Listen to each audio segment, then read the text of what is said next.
મારું નામ છે કૈલાસબેન એમ પીપલિયા. હું સુરત થી બોલું છું. તમારું સ્વાગત કરું છું. તો આજે આપણે બનાવશું રોટલીના વડા. તો આ રોટલી આપણે લીધી છે. આપણે આને 2 કલાક અગાઉ બનાવી નાખી છે. અત્યારે ઠંડી થઈ ગઈ છે આ રોટલી. અને આ આપણે આદુ અને મરચી લીધા છે ખાંડીને. આ લીલું લસણ લીધું છે. આ લીલા ધાણા લીધા છે. આ મીઠું લીધું છે. અને આ સોસ લીધો છે આપણે સર્વ કરવા માટે. આ જીરું આપણે આખું લીધું છે. અને આ લીંબુ લીધું છે. અને આ વડા તળવા માટે તેલ લીધું છે. અને આ પાણી જોઈશે આપણે આમાં. તો હવે આ રોટલીને આપણે બટકા કરી લેશું નાના નાના.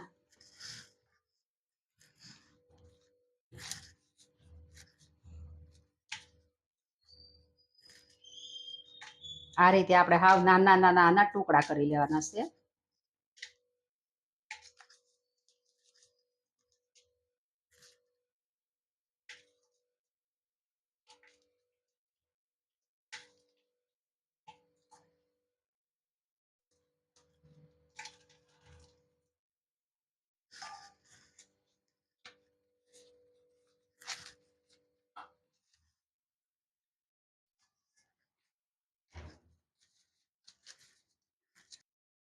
તો આપણે આ બધી રોટલીના આવી રીતે આવા નાના નાના ટુકડા કરી લીધા છે આ રીતે.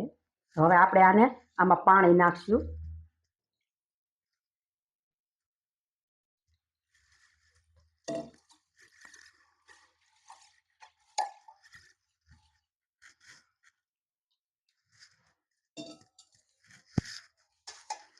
હવે આપણે આને 10 મિનિટ પલળવા દેશું. તો આને આપણે હવે મસળી લેશું આ રીતે.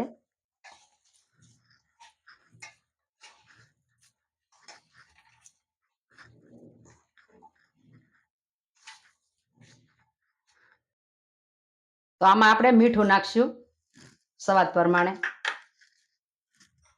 અને આ લીલું લસણ છે એ નાખશું.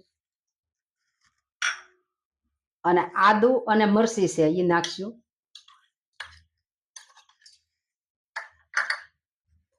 અને આપણે જીરું નાખશું આખું. અને આ લીંબુ છે એ નાખશું આપણે આમાં.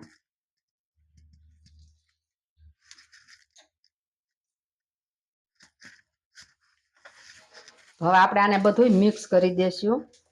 આ લીલા ધાણા પણ આમાં નાખી દેશું આપણે. તો હવે આપણે આ બધું મિક્સ કરી દેશું.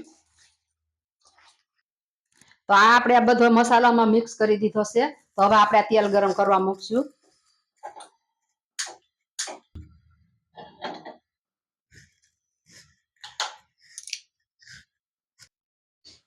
તો હવે આપણે આના વડા બનાવી લેશું.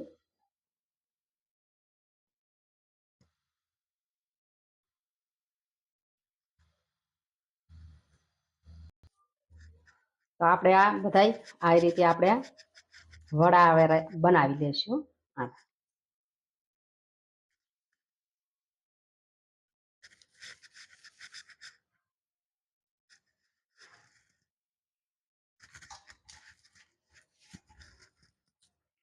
તો હવે આપણે આમ બધા વડા આમ બનાવી લેશું. તો આપણે આ વડા બધાય બનાવી લીધા છે આ રીતે. તો તેલ ગરમ થઈ ગયું છે. આપણે હવે તળી લેશું.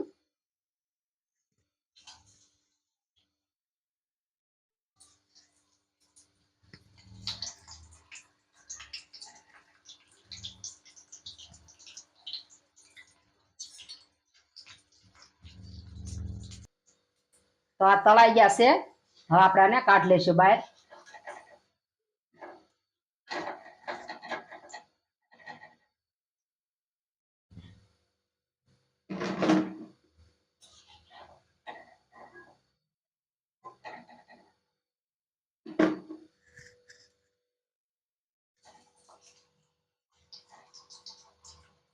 તો હવે આપણે આ તળી લેશું. તો આપણે આ તળાઈ ગયા છે. ગેસ બંધ કરશું અને આને કાઢી લઈશું આપણે.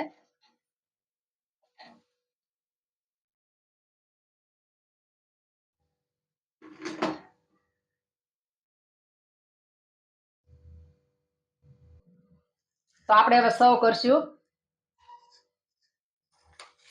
આ સોસ સર્વ કરશું અને આ વડા સર્વ કરશું. આ ગરમ ગરમ વડા અને સોસ ખાવાની પણ બહુ મજા આવે છે. આ રોટલીના વડા તમે પણ બનાવજો આ રીતે, ટેસ્ટ કરજો.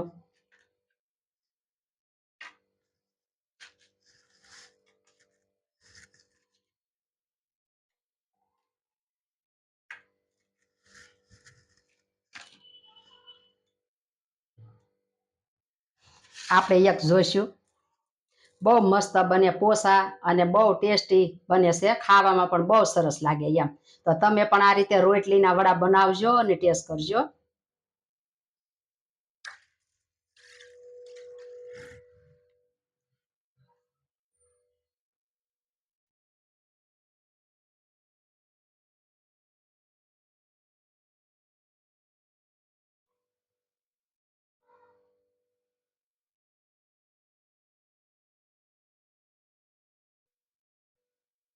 તૈયાર છે આપણા રોટલીના વડા. તમને મારી રેસીપી ગમી હોય તો મારા વિડીયોને લાઈક કરજો, શેર કરજો અને મારી ચેનલને સબસ્ક્રાઇબ કરજો. કોમેન્ટ કરી અને કહેજો તમને કેવા લાગ્યા રોટલીના વડા.